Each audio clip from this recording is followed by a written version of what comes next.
Hello, this is Dennis Mike, and this is the part of the presentation where I show you the site and describe the nature of the online instruction where the textual presentation was deficient. And right off the bat, it's a stretch for me to refer to this as online instruction, maybe because uh, what I'm going to be describing is a series of directions for putting this thing together. This is an exercise machine, an ergometer that simulates the act of kayaking. And when you actually use it, it kind of looks like this. But putting it together, I mean, the thing comes in a box, and it's kind of a bear to put together, especially the rope assembly, which is critical to this. So that's what I'm going to be describing. But before I get into that, let me just kind of show you the site in general. Now, up here, you see training, and you click on that, and there's some, I guess you could call it instruction, and it is presented textually.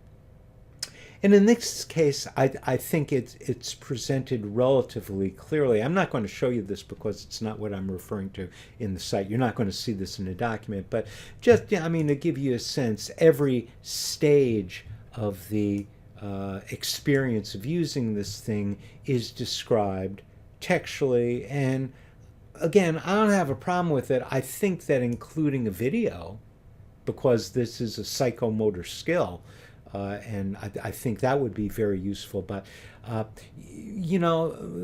that's it for the instruction. There's no other instruction involved. But when we get to pulling it together, click on downloads here, and what we're going to see is a bunch of instruction manuals.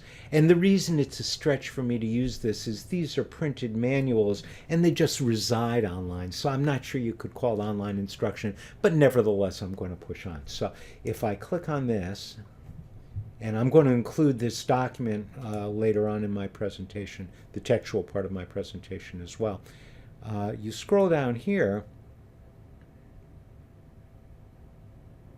you're getting a kind of a sense of how you put it together, but we haven't gotten to the ropes yet. We get to the ropes right here. And this is what was provided. And there's another screen after it that gives a little bit more detail, but the only text involved here was the text kind of labeling this stuff.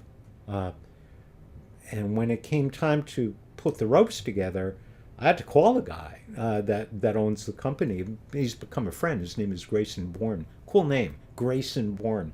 But he's the owner and the director. So I call him up and said, I'm having trouble with this. And he talked me through it. And then I suggested to him that it might make sense to provide textual directions.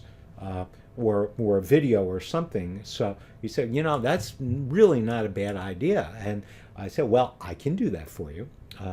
So I did, and you'll see down here, Speedstroke Gym rope configuration schematic.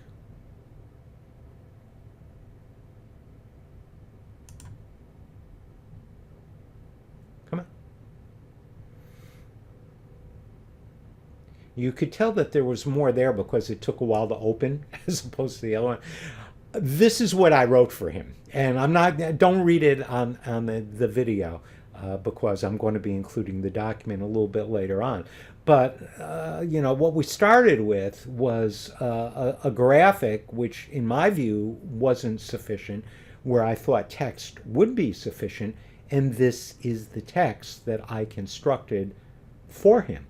And we put together the graphic element kind of co-jointly, but every word that you see here was created by me for this purpose. And this was 10 years ago, and all I can say is it's a really good thing that I did this because After 10 years, it's now come to the point where I have to change the ropes, and I have no idea how to do it. I mean, I don't remember how to do it. So all I can say is it's a good thing that the directions are here. The fact that I was the one who created them doesn't help over the course of 10 years. So again, this document will be presented later on in the textual part of the presentation, but I wanted to give you a sense of what was going on here and what the nature of the task was. So thank you for your attention, and I'll see you scroll down to the next page, please.